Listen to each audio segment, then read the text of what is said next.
Estamos começando o nosso podcast Papo de Polícia, nosso bate-papo semanal, informal, criado pelo portal de notícias e revista Página de Polícia, com produção da estação podcast do nosso amigo de longas datas, Moisés Almeida. Brevemente estaremos disponibilizando o nosso Media Kit para os nossos anunciantes. Nosso convidado de hoje dispensa a apresentação. Além de ser um amigo pessoal de longas datas, ele é conhecido, está sempre na mídia aí, uma pessoa polêmica, né? Defende cunhos dentro dos seus posicionamentos, né? Nosso convidado é Crispino Dalto, especialista em segurança pública, policial civil, ex-presidente do Sindicato dos Policiais Civis, do Sindipoc, ativista dos movimentos populares e também corretor de imóveis, né? Crispiniano, inicialmente quero agradecer sua participação e deixar para você falar um pouco sobre você, a sua vida pessoal, assim, no caso, não é fofoca não, gente.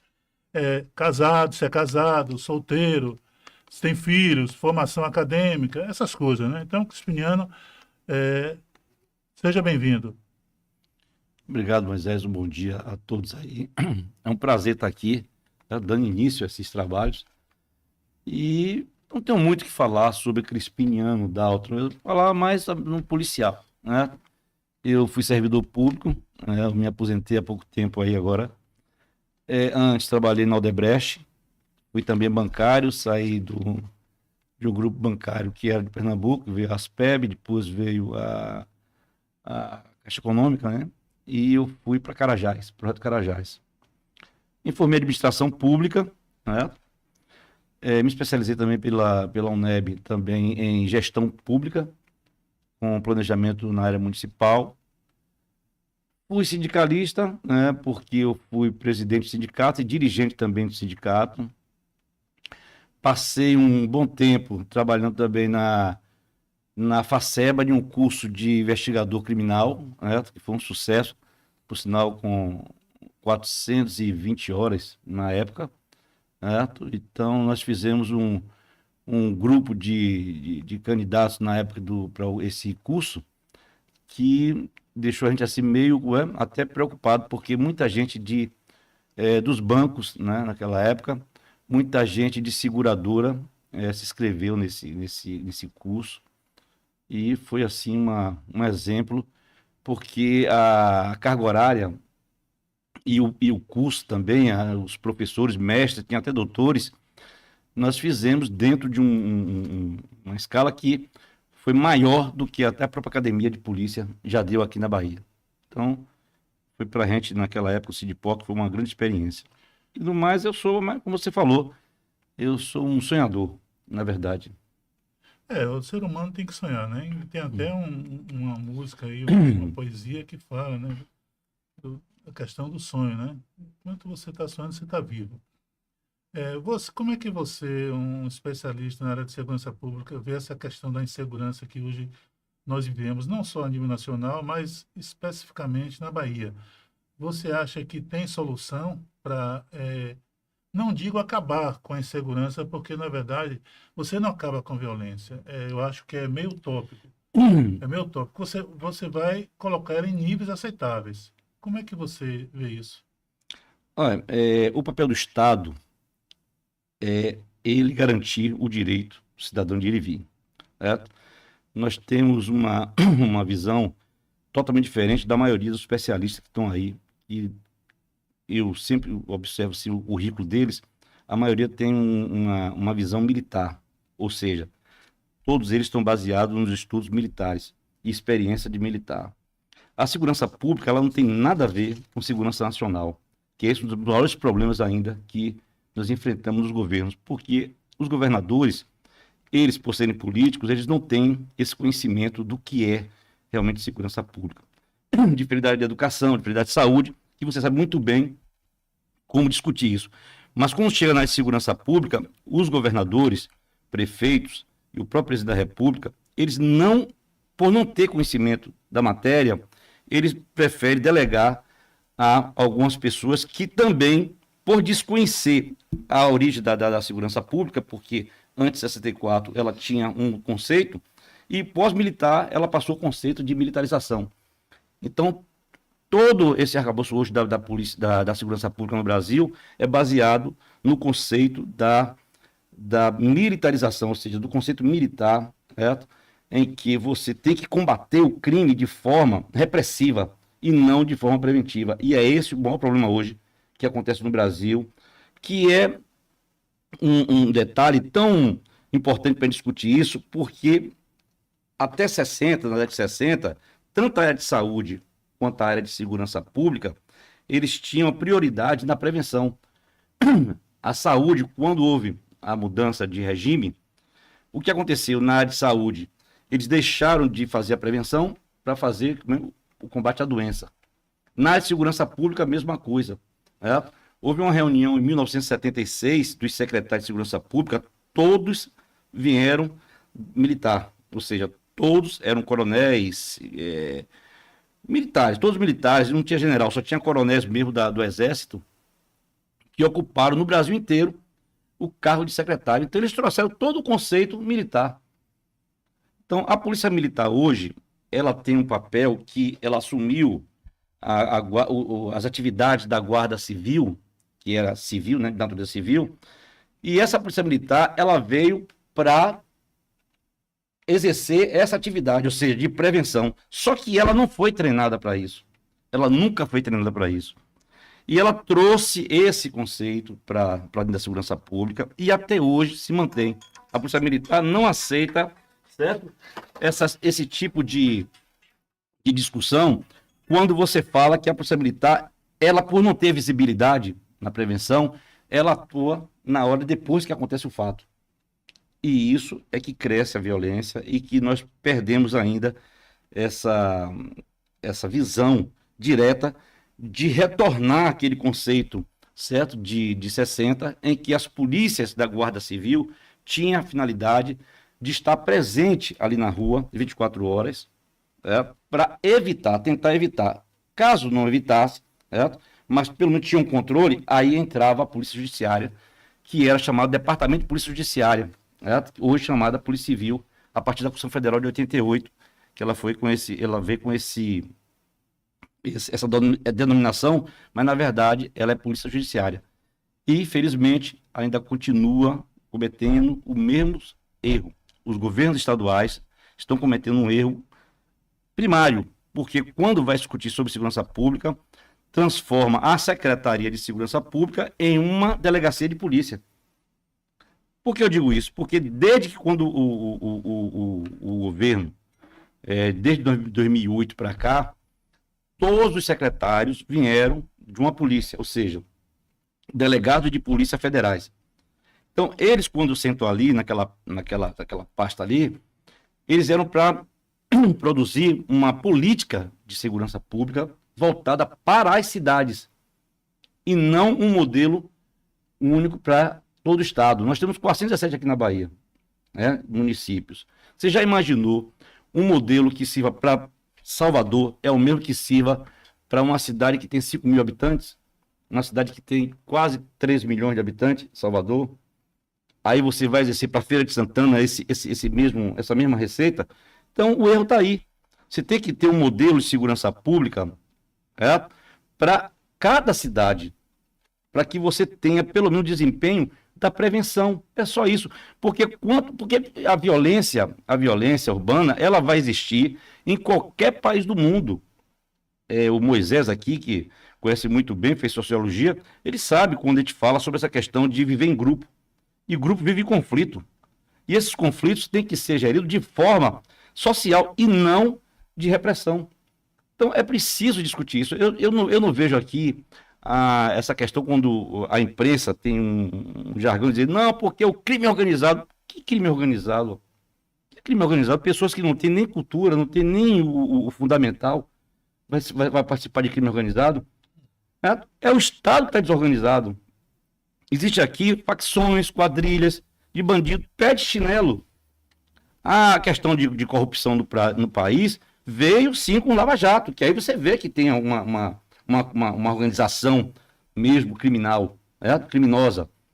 Quando você envolve bancos, você envolve políticos, você envolve empresas, você envolve judiciário, você envolve a própria polícia, Todas as instituições, né? públicas e privadas, e Privada. também internacionais.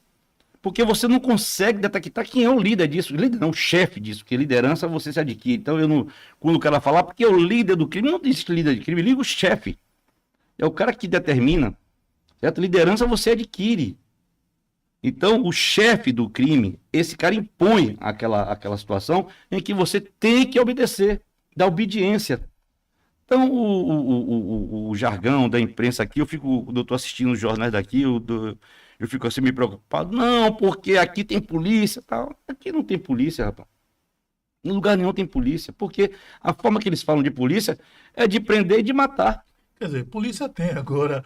Quanto à efetividade dessa polícia que é questionável, né? Mas o Estado é a polícia. É a presença do Estado. É o Estado que é a polícia. Mas a forma que é falada, aqui tem polícia. Aqui não tem polícia, rapaz. Infelizmente. Agora, Cristiano, você recentemente tem publicado alguns artigos com um título assim, sui generis, né? Batendo continência para cavalo e Cidade Nua, que até nos reporta um filme antigo, ainda de preto e branco. O que você quis dizer com esses títulos? É que a cidade está despida. Nós não temos proteção, nós não temos nada. Quando eu falo isso, cidade nua, eu estou falando em termos de segurança pública. Né? Eu acho que o papel do Estado, teve um candidato a presidente da República que dizia cada um na sua caixinha. Né? Se eu assumir o governo, eu vou colocar cada um na sua caixinha. Então, essa caixinha que ele fala, pelo menos o que eu entendi, é que você vai cumprir aquilo que a Constituição determina. Né? O seu papel, qual é o seu papel? O seu papel é esse aqui. Eu sempre. Ou seja, cada um no seu quadrado. Né? Cada um no seu quadrado. Eu vejo assim, porque o jogador tal tem uma. Eu gosto do jogador Neymar pelo que ele faz jogando bola no campo de futebol. Eu não quero saber da vida pessoal dele, eu não quero saber do que ele pensa. Para mim não me interessa. Chega em campo e resolva, né? A maioria, eu penso assim, ó, o jogador de futebol ele tem que saber jogar bola. Né? Ele tem que fazer gol. Então é por isso que eu gosto daquele jogador, porque ele é bom naquilo ali. Então, eu não quero aqui que ele venha, que ele dê uma aula aqui de política, porque não tem nada a ver uma coisa com outra. Né? A mesma coisa é a segurança pública. A polícia judiciária, nós temos só duas no Brasil, né? Que são a Polícia Civil dos estados, aliás, duas não, três. Nós temos a Polícia Civil dos estados, né, os estaduais, que são denominadas polícias civis. Nós temos as polícias judiciárias na União, que é a Polícia Federal, Polícia Civil Federal, e nós temos o Distrito Federal. Só essas três polícias judiciárias. Mas, qual é a função da Polícia Judiciária? Qual é a função da Polícia Judiciária e qual é a função da Polícia Administrativa? A Polícia Administrativa, como eu disse antes, era a Guarda Civil. A Guarda Civil que fazia esse papel de prevenção. Certo? Era um policial que utilizava arma de defesa e não arma de ataque. Então, o policial na rua, transitando na rua, ele ia com cacetete. Isso não é questão de saudosismo, não. É a questão do que é a realidade do papel em todo o mundo. Acho que foi Robert Peel, na Inglaterra, quando criou, certo, a primeira polícia no mundo, na Inglaterra, que existia o que acontece no Brasil hoje. Porque a violência era tão grande, tantas mortes, tantos assassinatos, que eles resolveram desarmar as polícias. E aí vai ter que ter uma polícia armada e uma polícia desarmada. A figura do Bob, né? Aquele policial. Entendeu? Então criou-se até o padrão até do uniforme, que não é fardamento, é uniforme azul. Então tudo isso foi feito cientificamente, isso não foi feito simplesmente porque, como eu vejo aqui no Brasil, as polícias militares criar suas cores, ter vários fardamentos. Para que isso? Vários grupos de operação, vários grupos. Para quê? Que na Bahia mesmo, recentemente, a Polícia Militar voltou àquela questão do CAC, né? Que já foi azul, já teve várias cores, né? E agora voltou o uniforme, a cor CAC. Já que a Polícia Militar tem fardamento, eu vou dar um exemplo simples. Se você pegar aqui uma fotografia de várias viaturas, no Brasil, de vários estados, a Polícia Militar estadual, mas as viaturas que estão em vários estados, pelo menos do Sul, elas são de cores chamativas. Por que cores chamativas? Porque ela é uma polícia de presença. É uma polícia que tem que estar ali, que o cidadão veja que ali nós temos um aparato policial para prevenir. Aqui na Bahia, eu não sei se está acontecendo no Brasil, a Polícia Militar entrou com uma ideia das viaturas escuras, que à noite você não vê, e ainda tem a questão de apagar os faróis. Ora, se eu sou uma polícia que o Estado tem que ver, o cidadão tem que ver que eu existo, É a polícia secreta. entendeu? Então, é essa a informação que está acontecendo no Brasil, em que os governadores, por não entender, não chama atenção. Aí vem cá, rapaz. Para que tanta companhia em concorrência com a delegacia de polícia, se a companhia não tem atribuição de receber as pessoas? Ou seja, a delegacia, ela é uma repartição pública para atender ao público. Ela tem essa definição de atendimento ao público. Já a Polícia Militar, as companhias, é como se fosse um alojamento. É um alojamento. Ali não tem acesso a nada. O cidadão não tem acesso a nada. Aí você vê. Onde tem uma delegacia de polícia, tem uma companhia. Para quê? Esse custo é alto para o Estado. Isso reduz o salário do policial. Porque se você investir no policial, você vai ter muito mais condição de dar segurança ao cidadão do que está investindo em repartição física. Então, cidade nua é isso. O Estado está investindo em repartições físicas e não está investindo no principal, que é o policial. Tem uma historinha, pode ser fantasiosa, mas tinha uma joalheria aqui na Bahia, aqui em Salvador, que estava sofrendo alguns assaltos lá. Então, os ladrões chegavam lá, roubavam, tal. Os caras, naquela época não existia câmeras, né? Então, o cara vai fazer o quê? Tem que botar um cara aqui na porta. Então, bota um cego. Bota um cego aí na porta, rapaz. É só botar o óculos nele, ele vai ficar em pé, e o único trabalho que ele vai ter é ficar olhando para os lados, toda hora, ficar com a cabeça tipo robô. Tipo robô. O que acontece? Reduziu porque o cara que vinha assaltar via a presença ali, né, de um policial ali, de um vigilante ali, que o cara não sabia que ele era cego. Né? Nas estradas aqui, principalmente de São Paulo, houve uma época que estava se colocando bonecos, né, com a roupa fluorescente. Então, quando o cara passava em alta velocidade, via o boneco, achava que era um policial. Alguns quartéis aqui também começaram a utilizar também bonecos em cima ali do cara, daquela guaritazinha ali, tal. Por quê? Tudo isso é a presença. O cara sentir a presença física do Estado, né? Por que ninguém comete assim, uma relação sexual na rua, dentro do carro? Porque ele está sendo fiscalizado, rapaz. Todo mundo está olhando para ele.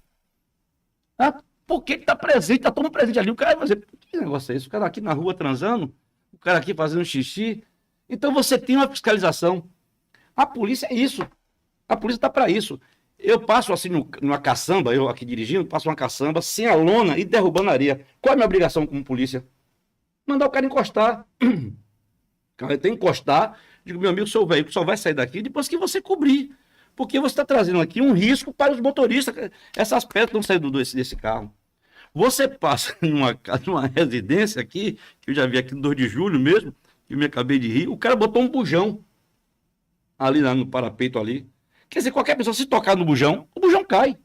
E mata que está passando ali embaixo. Então tem gente que enche o muro de plantas. Que aquilo é risco.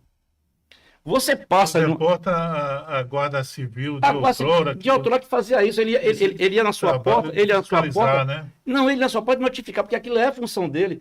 Mas o policial hoje aqui do Brasil, eu não falo só da Bahia não, o policial militar no Brasil, ele não vê isso como atribuição dele.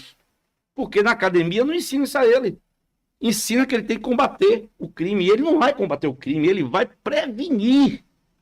Então a gente sabe que ele não vai 100% fazer aquela atividade, mas pelo menos ele vai reduzir. Se você tivesse hoje o que foi que aconteceu em Bogotá? Bogotá estava realmente uma situação bastante de assassinatos, quer dizer, homicídios, era assim um negócio que estourou. Tal. Foi o que os caras fizeram. Primeiro, pegaram uma área que eram mais de 10 ou 20 estádios de futebol Maracanã, e passou o trator. Porque você não pode ter... Quais são as melhores cidades do mundo? As cidades que não têm nem 300 mil habitantes. Tem comunidades aqui, bairros aqui, que tem 700 mil pessoas, bicho. Tem 1 milhão de pessoas em um bairro. Você vê Cajazeira, né? Um dos bairros que tem. Não, você quer ver uma coisa? A população é igual, acho que é Feira de Santana, né? Feira de Santana, mas não, Feira de Santana é uma cidade que ela ainda tem a população dela interna, ainda tem flutuante. Por causa da localização dela. Porque né? ela é um triângulo, então ela é passagem para todos os estados, para todo o estado do Brasil. Mas você vê que, um exemplo, Feira de Santana tem mais delegacias com a população de 800 mil do que o bairro de Cajazeira, que só tem uma delegacia. E a delegacia faz o quê hoje? Nada. Hoje a polícia judiciária, a polícia civil hoje, passou só a ser balcão de registro de ocorrência. Os policiais hoje não investigam mais nada. Os policiais estão andando fardados. Fardados, para quê? Se o papel da gente é atuar logo depois que acontece o crime, como é que eu vou para lá mais fardado? Não tem mais cabimento isso. Né? Aí você vê o sentido que foi criado aqui no Brasil, na época de Fernando Henrique Cardoso. Ele criou o seguinte: para tentar desqualificar o sindicalismo do Brasil, ele começava a dizer, não, porque o sindicato do crime, ele começava a fazer uma comparação que o sindicato de trabalhadores era igual ao sindicato do crime. Ele fazia essa relação que as pessoas absorviam a imprensa e a imprensa repetia isso. Aqui hoje, no estado da Bahia, como todos os estados, inventaram um tal de setor de inteligência. Aí eu fico me perguntando, se as pessoas soubessem o conceito de setor de inteligência, não repetiria, os jornalistas não repetiam uma coisa dessa, rapaz. Setor de inteligência não tem ética, não tem regras. Diferente da investigação policial, que está lá na lei a determinação. O setor de inteligência foi criado no sentido militar, de proteger o Estado de forma seguinte, que você vai buscar informação, custe o que custar. Morra quem morrer. Não interessa.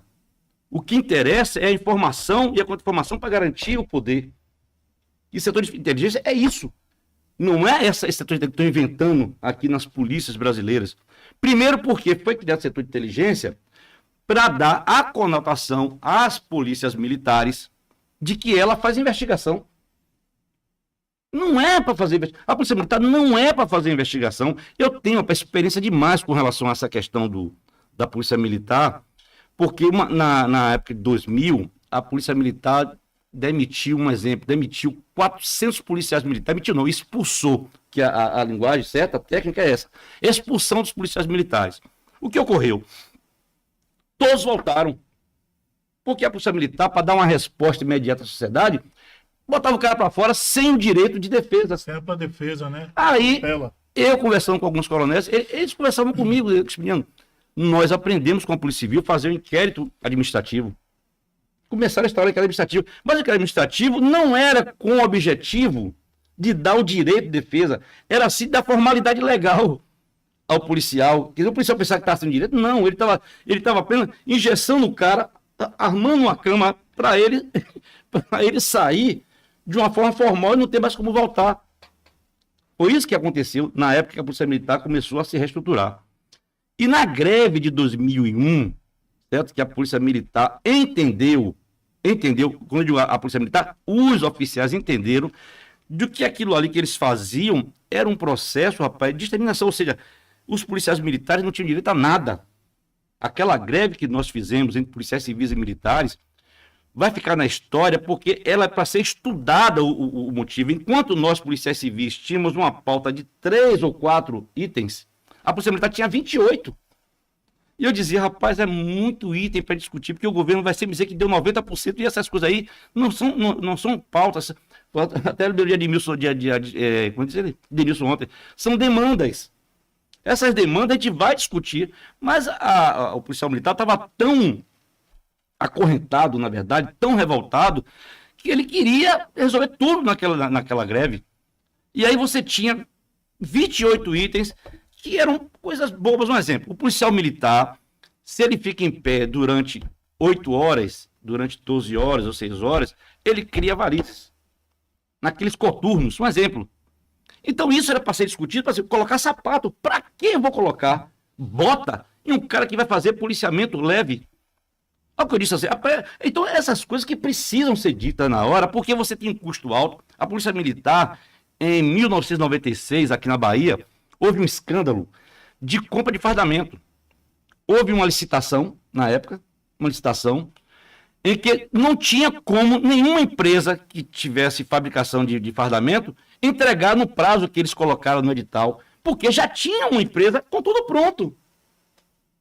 Com fardamento, com cores, 17 tipos de fardamento, para quê? Aí o cara, você está criticando porque você é policial civil. Eu não estou criticando a polícia militar. O que eu estou dizendo é que se o custo que você tem físico, você vai dar para o policial essa verba que você gasta, certo? Da estrutura, não precisa. O que a polícia militar precisa é o que uma empresa de ônibus precisa. A empresa de ônibus precisa disso. O que a empresa de ônibus precisa? A empresa de ônibus, ela só tem uma empresa de ônibus tem 250 ônibus. Você já pensou se todos os motoristas fossem obrigados a ir para a garagem para ocupar o seu posto? Você imaginou? Então, as empresas, o que elas fazem? Elas têm locais estratégicos para fazer a troca turno, né? de turno desses motoristas cobradores. A mesma coisa era a Polícia Militar. Era o quê? Os módulos. Os módulos que faziam isso. Os módulos serviam de base. Eu me lembro que ali na frente do fórum tinha um módulo da PM que ele ali fazia, os policiais vinham das suas residências, iam para aquele local, ali se encontravam. Era um ponto de apoio, né? Não, tipo um ponto de apoio. É isso. Então essas coisas, aí eu vejo aqui, eu passo em algumas unidades da Polícia Militar à noite, a partir de 8 horas da noite, você vê lá 20 viaturas, 30 viaturas, todas paradas, esperando um chamado de 190.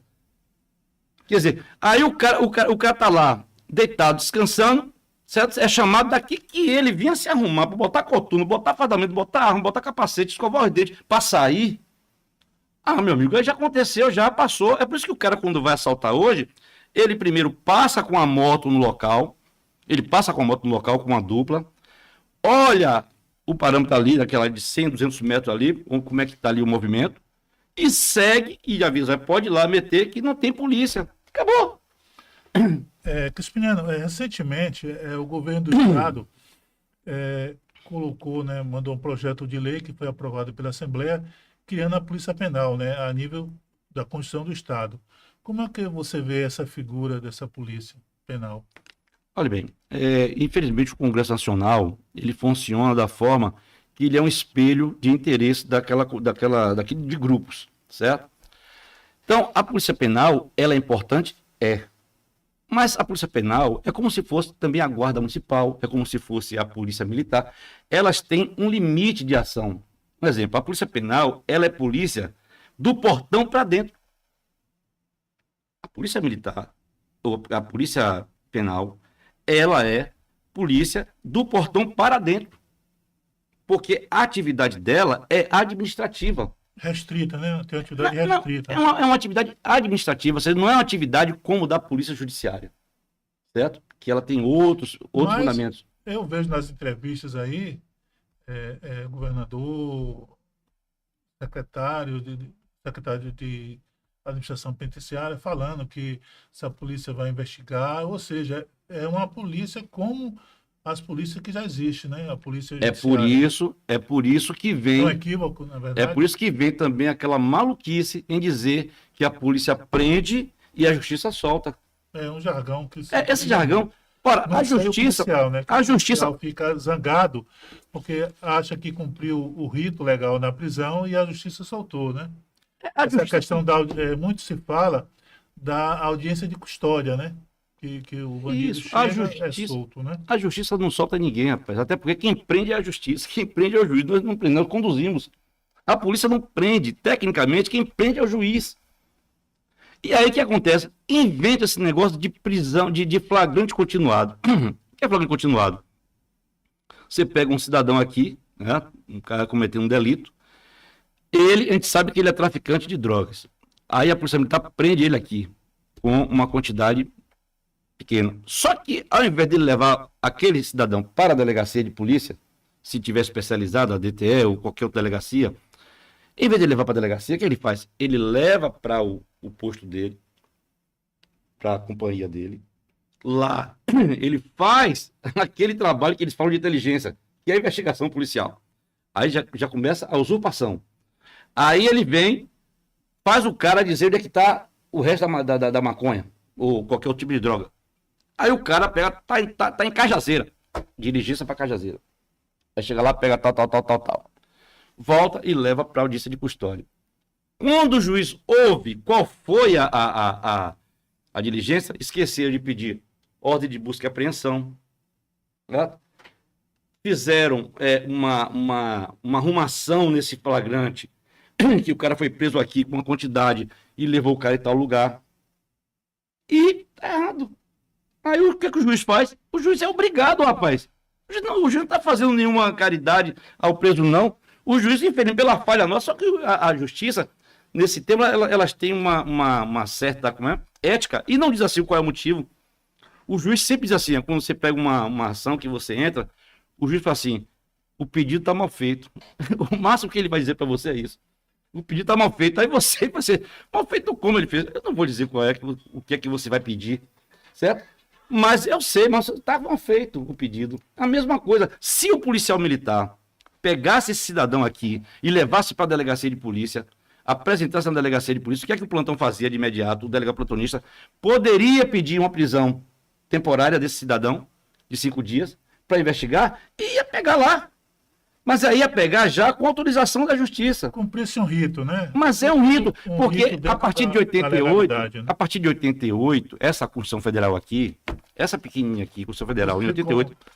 Essa é o livro de cabeceira. É, livro de cabeceira. Essa Constituição Federal aqui, ela diz que aqui terminou o poder da Polícia Civil, que é o delegado de polícia, autoridade policial, de fazer o mandato de busca e apreensão. Só quem pode mandar de busca e apreensão é a autoridade judicial e não a autoridade policial. Mas só quem pode requerer é a autoridade policial, que é o delegado de polícia. A Polícia Militar não é a autoridade policial para fazer isso. Nós somos prepostos, a Polícia Militar é preposta. São autoridades, pode ser chamada de autoridade. Inclusive, tem até essa questão do TCO, né, que se discute muito se PM pode fazer, se policiais rodoviários, cada dia sai uma decisão de justiça, muito questionamento sobre isso. Como é que você vê isso, dessa questão do TCO? Aras, o procurador, ele agora inventou, e ele é um cara... não posso nem e por final baiano, né? Não, mas não posso nem estar aqui fazendo uma crítica ao cara que é jurista. Então eu não sou jurista. Então, mas ele, para ter uma saída, foi o que ele fez. Porque isso tudo vem uma briga da Polícia Federal e a Polícia Rodoviária Federal. Porque a competência é da Polícia Rodoviária Federal, é da Polícia Federal, Judiciária Federal, e não da Rodoviária Federal fazer diligências. Certo? Porque o papel da Polícia Rodoviária Federal é na estrada. É a mesma da PM, mas ela tem um limite. Na estrada, certo? Ela tem que fazer aquela prisão, apreensão e levar a unidade da Polícia Federal para fazer o flagrante, ou fazer o inquérito, certo? Vai depender da análise da autoridade policial, que é o delegado de polícia. Então, o que acontece? A Aras está criando uma polícia dentro do Ministério Público, ou seja, criar um corpo de policiais de investigação. Isso é usurpação. Porque está tomando, tanto na área federal como na área estadual, está tomando as funções dos investigadores, dos escrivães, certo? Porque a perícia... Tem o GAECO, né, também, que é um grupo aí de ação dentro do Ministério Público, né? Sempre quando você vê operações da Polícia Civil, esse GAECO participa também, né? Que é um grupo de apoio. O GAECO foi criado numa política também, na década de 2000, porque dando que o Ministério Público poderia investigar, que é outro equívoco. Você não pode assoviar chupacana ao mesmo tempo, certo? A polícia judiciária é a polícia que faz o fato, que investiga o fato de imediato. O Ministério Público cabe a denúncia e não investigar.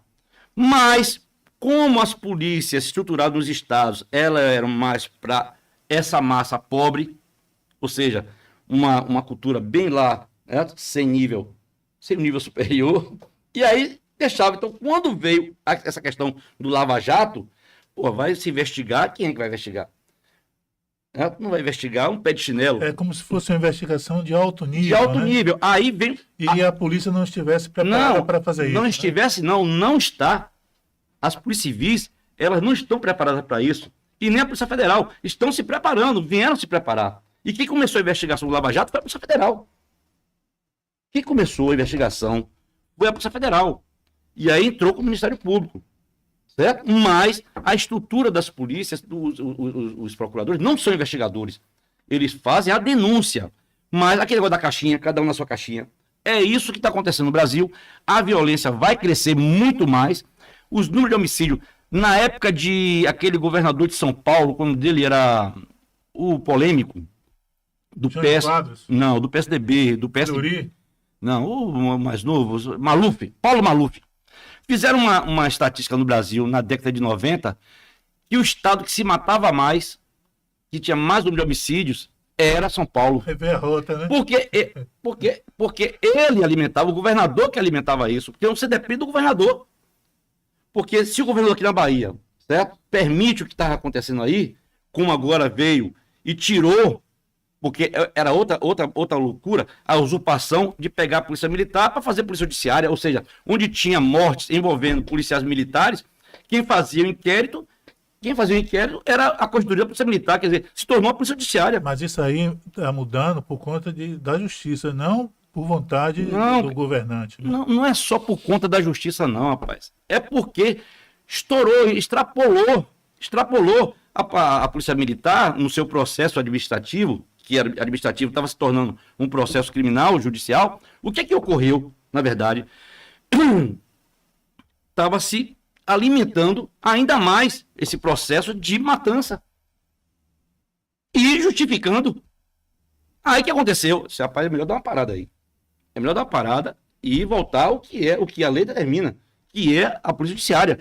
Porque aos crimes militares, não é a Polícia Judiciária, aos crimes militares é o Poder Judiciário. A denúncia é o Ministério Público e não a Polícia Militar. A Polícia Militar, ela tem pronto de atendimento, chama-se inquérito administrativo. Ela faz o papel dela administrativamente e apresenta. E a Polícia Civil, que é a Polícia Judiciária, ela faz o papel dela legal. Então, essas coisas que tem que ser discutidas com o governo, os governos que entram, que eles não gostam de discutir isso, eu sempre digo, o delegado de polícia que está ali hoje ocupando o cargo de secretário de Segurança Pública, ele não é policial. É uma pasta política. Não, ele é ali um servidor, né? servidor temporário, por 4 ou mais 4, isso aí é problema deles, do governo, mas ele não é autoridade policial ali. Ali ele é uma autoridade como secretário de Estado.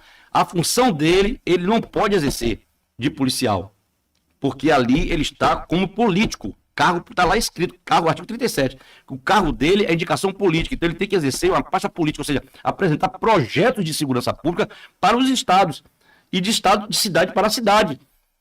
Então, hoje, a Polícia Militar hoje na Bahia, ela hoje não tem mais só o poder de polícia militar administrativa, ela tem hoje o poder de polícia no estado, porque a secretaria se transformou, a Secretaria de Segurança Pública hoje não é a Secretaria de Segurança Pública, é a Secretaria da Polícia Militar.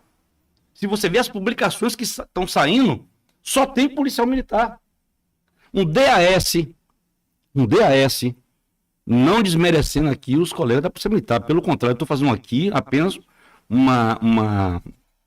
não é crítica, eu estou apenas ressalvando aqui o que está acontecendo em termos de que estão confundindo o que é ser polícia. Então, eu pego um policial militar, soldado, cabo, exercendo um cargo na Secretaria de Segurança Pública de DAS-3. DAS-3 é o cargo de delegado titular na delegacia de polícia. A responsabilidade, estou falando de responsabilidade. O que eu estou falando é de responsabilidade, quer dizer, o delegado de polícia que tem um cargo DAS-3 hoje, uma delegacia hoje de polícia no estado da Bahia hoje, o soldado da Polícia Militar, um cabo ou qualquer outra pessoa que esteja lá na Secretaria de Segurança Pública está ocupando esse cargo DAS-3. Então, é um erro. Porque a complexidade, o nível de complexidade, a questão da responsabilidade, você não pode fazer uma coisa dessa. Porque, além de você perder o estímulo, o delegado perdeu o estímulo como autoridade policial, ele é tratado como um servidor certo, comum. Mas a gente Como, não como se fosse. vê, a gente não vê o delegado reclamar disso através da sua entidade maior, que é o sindicato e a associação, né? Rapaz, olha bem, as entidades hoje no Brasil, em termos de sindicato de 2008 para cá, não existem mais. Nós não temos mais sindicalistas hoje na Bahia. Infelizmente, os sindicatos hoje, eu digo isso porque eu fui do PT. Quando nós trabalhamos para mudar o governo da Bahia, eu era de dentro do PT. Participei diretamente dos debates, das discussões, e a greve de 2001. A greve de 2001, que foi uma provocação, nós trouxemos aqui uma intervenção federal do Exército Federal, do Exército, para aqui, para a Bahia. O que foi que ocorreu nessa discussão? O PT ganhou a eleição. Todos nós, inclusive eu, fomos enganados. Porque o PT, a primeira coisa que aconteceu com os sindicalistas, eles tentaram cooptação. Ou seja, oferecendo cargos. E alguns foram, né? Sim, eu não quero entrar nessa seara. Eu sei que um dia, numa reunião, à noite, 9 horas da noite, no gabinete do governador do estado da Bahia, me chamaram para uma reunião que era 9 da noite, com todos os sindicatos. Eu fui o último a chegar e o primeiro a sair. E saí de lá escorraçado. Na época, Moisés estava com a TV lá, filmando. E quando eu saí da reunião, eu fui chamar para a reunião, era para assinar um documento, abrir um cheque branco. Assinar um documento para dar ao governo. Todos nós éramos sindicalistas e todos nós éramos políticos, eram filiados, organizados nos partidos PCdoB, PT, todos, a maioria ali, 99%, todo mundo naquela mesa era sindicalista, mas tinha a sua organização sindical, ou organização de partidária, e a minha era PT. E eu levantei e disse, eu não vou assinar esse documento, eu não vou dar cheque em branco a ninguém, porque o sindicato ele tem que ser independente. Até porque isso é bom para o debate. Porque os sindicatos ficarem subordinados ao Estado, subordinados ao governador de plantão, isso só vai enfraquecer a categoria.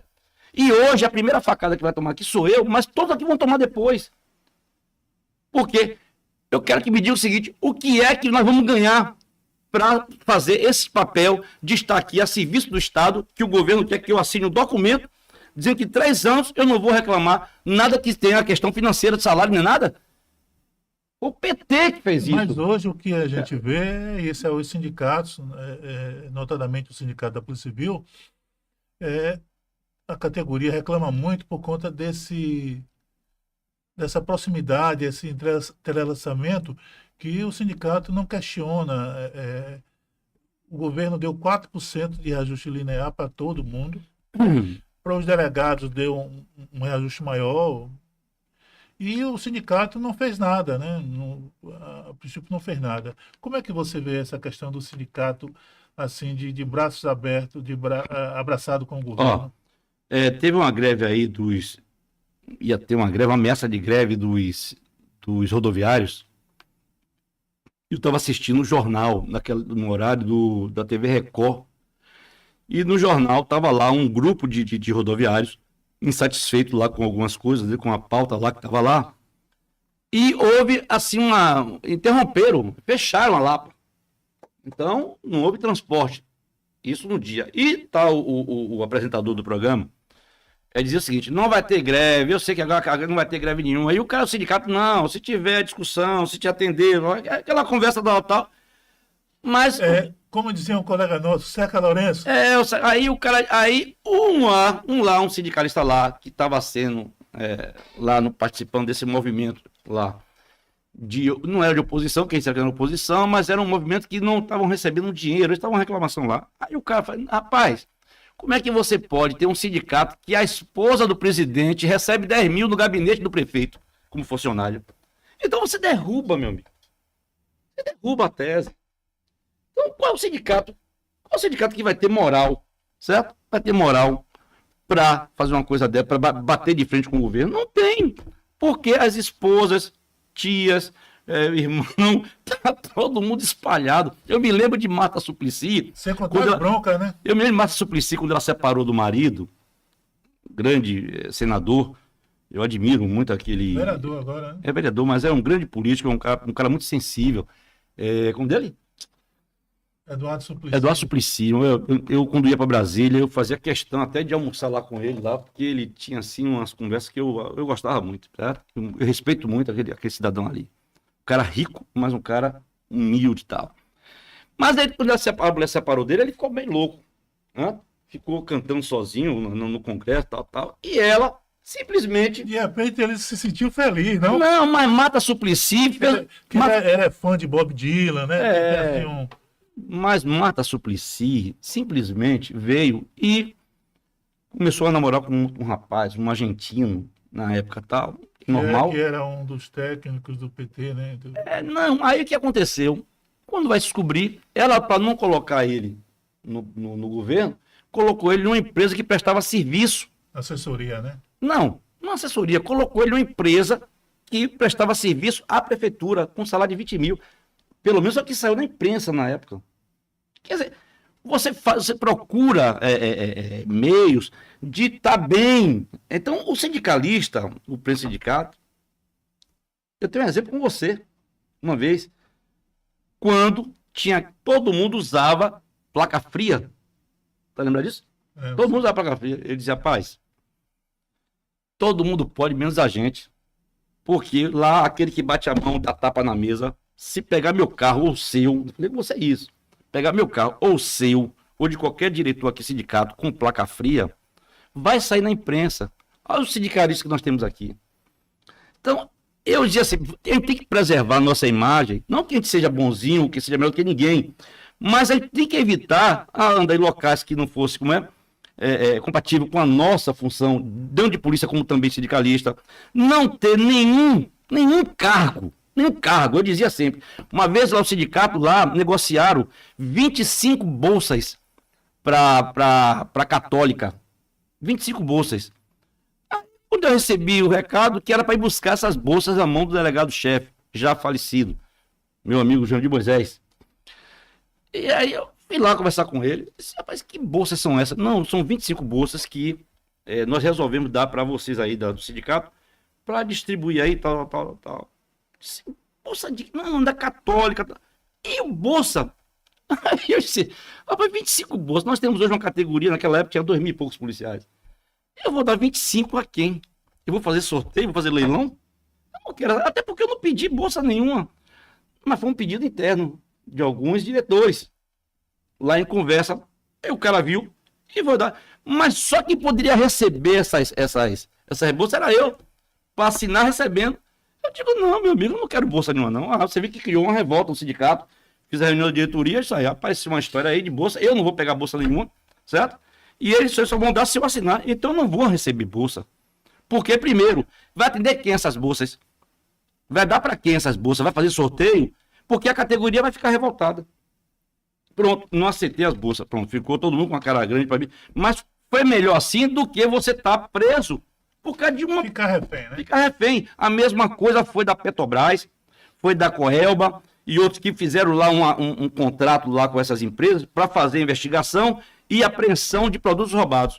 Quando eu descobri que tinha lá um grupo de policiais civis, um grupo de policiais militares, que eu perdi até amizade por alguns por causa disso, eu recebi a denúncia, recebi a documentação, vi que alguns recebiam 3.500, outros 1.500, 1.700, tal. Eu peguei tudo, juntei, fui para o Ministério Público e fiz a denúncia e fui para a imprensa.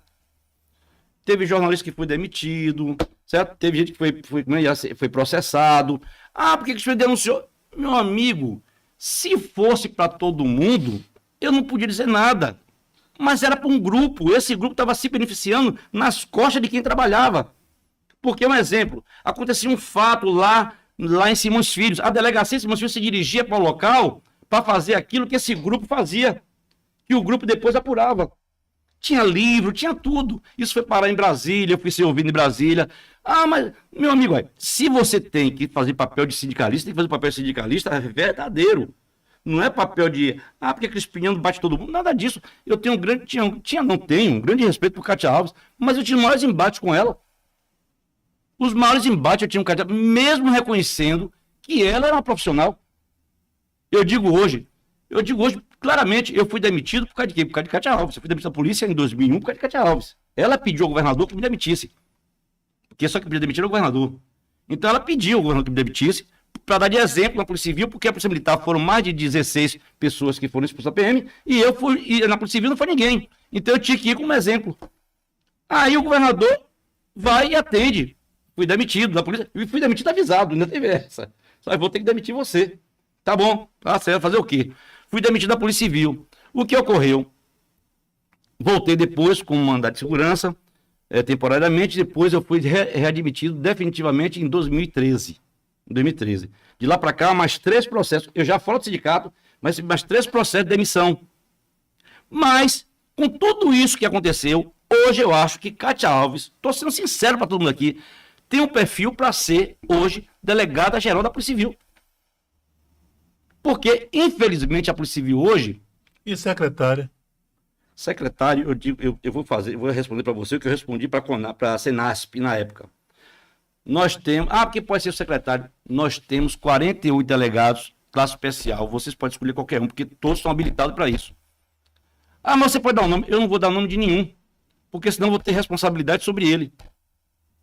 Então, eu não posso aqui, ser chamado aqui para dar nome. Pela Senasp, isso. Eu não vou dar nome de ninguém. Quem quiser dar nomes dele, os seus. Eu não vou dar nome de ninguém. Eu acho que tem 48.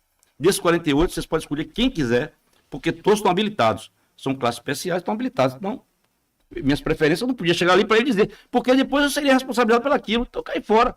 Agora, Crispino, assim, você tem assunto para 50, 100 podcasts, a gente vai passar o dia. Como, infelizmente, o nosso tempo é exíguo, né? Infelizmente, a produtora só disponibilizou para a gente 1 hora.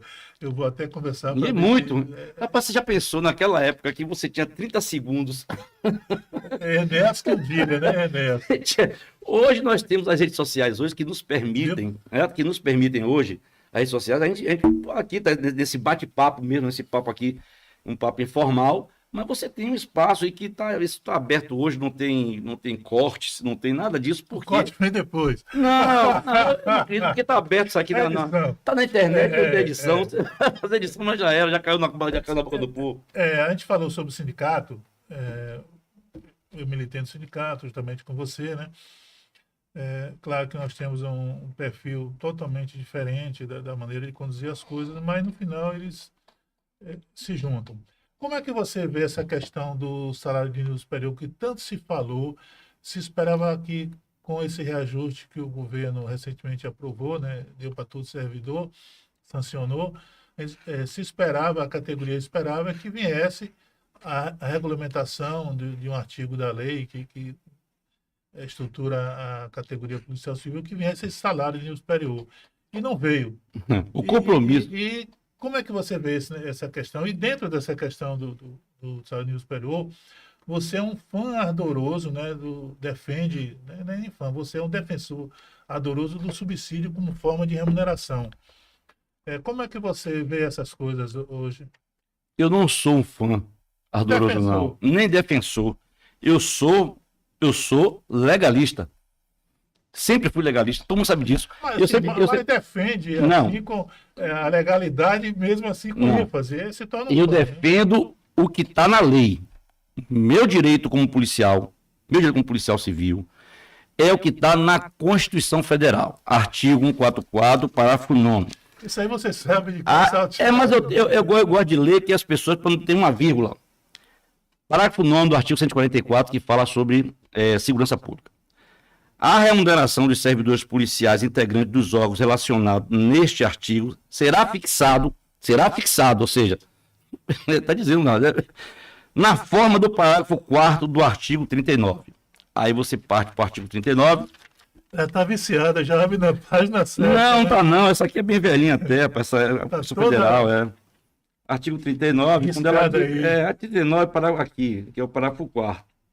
Os membros do poder detentor do mandato eletivo, os ministros de estados e secretários estaduais e municipais serão remunerados exclusivamente por subsídio, ou seja, a emenda 19, né, que ela vem de 1998, que fala sobre isso, que reporta essas polícias que estão ali elencadas, relacionadas no artigo 44, que vão receber. Aí vem a maluquice de alguns dizer que a gente não está aqui, o nome da gente não está aqui.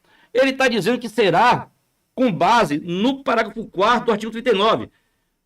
o membro do poder, o detentor do mandato eletivo, dos ministros de Estado, dos secretários estaduais, serão remunerados exclusivamente por subsídio fixado em parcela única, vedado o acréscimo com qualquer gratificação adicional. Ou seja, parcela única é parcela única, subsídio, está aqui. Exclusivamente por subsídio, fixado em parcela única.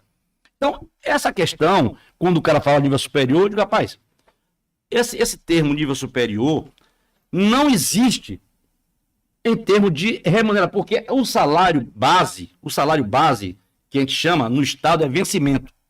PM, soldo. Servidores civis, vencimento. A discussão aqui, não é nem a categoria, são as entidades. As entidades que vêm com esse discurso, que tem que ser a similitude, ou seja, que tem que ser equiparação aos peritos criminais do vencimento. Eu não estou discutindo vencimento porque o Estado não discute vencimento, o Estado discute remuneração. A soma total do que você recebe é que é seu salário.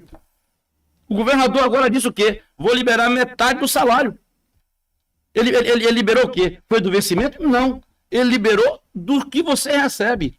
A remuneração, é isso que é remuneração. Do total do que você recebe. Né? Ficam batendo uma tecla que vai repetitiva, desgaste, porque já tem esse discurso é de 16 anos.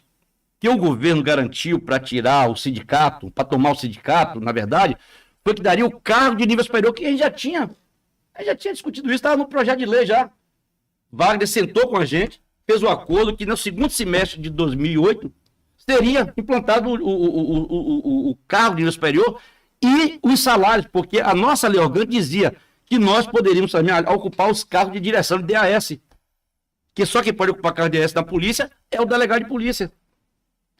Isso na parte de cá, porque na perícia não. No DPT, que é a Polícia Civil, lá todos os servidores lá, perito técnico, até pessoas que vêm de fora, ocupam o cargo de DAS, que começa de DS3. Na Secretaria de Segurança Pública, aí o cabo de soldado aí, um soldado na Polícia Civil não pode. E coisa que nós pedimos no CIDPOC é que todo chefe de SI e todo chefe de cartório e postos assumisse o cargo de nível superior, DAS3, e os delegados DAS 2D, se eu não me engano, na época, ou 2C, para os delegados titulares. Mas a gente não foi ouvido. Como também te apresentou, todo plantão de delegacia tem que estar subordinado ao SI.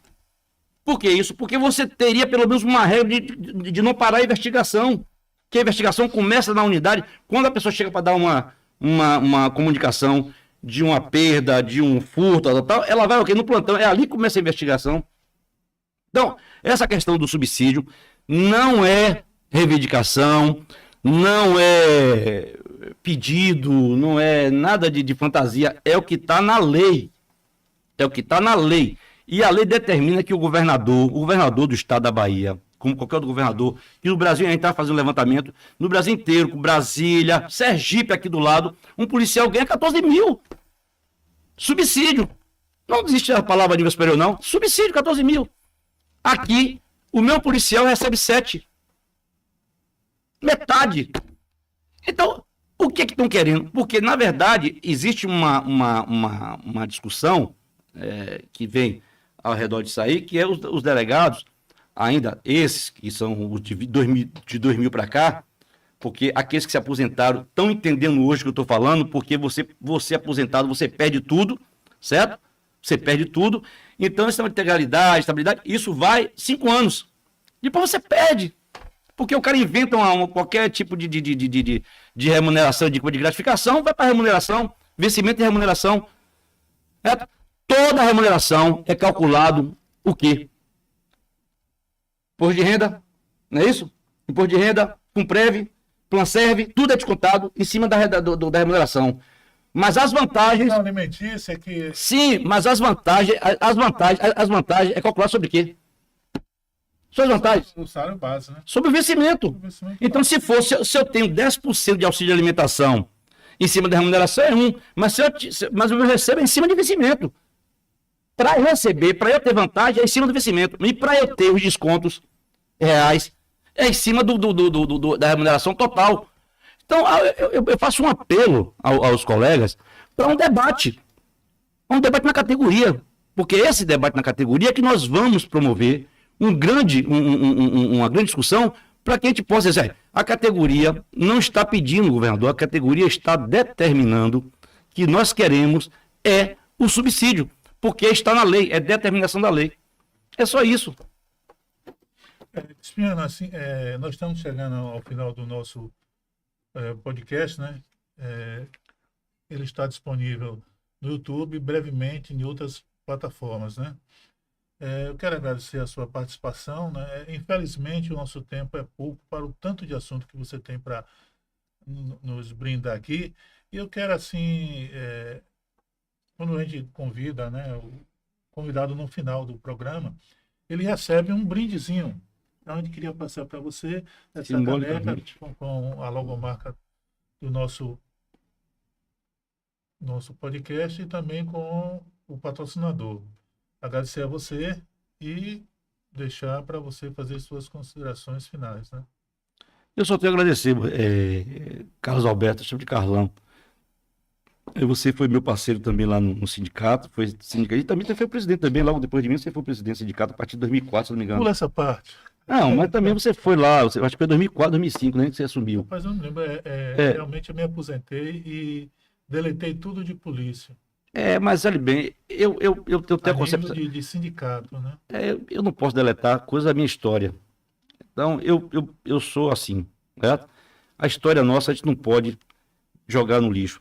Nós temos uma história, nós temos... Não está no lixo, ela está guardada a 7 chaves. Não, nós temos dessa se abre. Eu tenho orgulho, duas coisas que eu tenho orgulho. De ser policial, que podia ser outra coisa, certo? Foi uma opção minha, certo? Pode ser uma opção errada, mas eu fiz a opção de ser policial, certo? E a outra ser sindicalista. Porque eu disse, eu não vou ficar no Estado, não vou ficar na polícia, num cargo e me aposentar nesse cargo. Eu tenho que crescer dentro dela. E eu cresci, certo? Eu cresci politicamente, eu cresci em termos de conhecimento, eu cresci em termos de espaço, certo? E de história. Eu tenho história para contar também, muito grande. Isso porque eu fui sindicalista. Eu não fui só sindicalista, eu me envolvi em todo tipo de movimento. Movimentos sociais, todos. Tudo, né? Porque o sindicato para mim era muito limitado. Me perdoe, mas o sindicato ele tem um limite. Tem certo? Um limite de situação. Eu tenho uma discussão muito maior do que essa. Eu sou um cara que eu gosto de projetos, eu gosto de ideias, eu sou um cara que vivo sonhando o tempo todo, eu vivo escrevendo, eu vivo desenhando. Nós vamos chamar você aqui para falar dos inúmeros projetos. Tem guarda municipal, tem sinaleira, tem N projetos que você virá aqui apresentar. Então, eu quero agradecer mais uma vez aqui aos ouvintes, os espectadores, e mandar um abraço para o nosso parceiro lá de Feira de Santana, que senão ele vai ficar com ciúme, porque eu mandei um abraço no último programa e não mandei para ele. É dizer, Leandro, que ciúme mata. Também mandar um abraço para Benjamin, né, um especialista em chá de limão, e agradecer a todos pelo o tempo que disponibilizaram para assistir o nosso programa. Então, por a semana, teremos outro programa.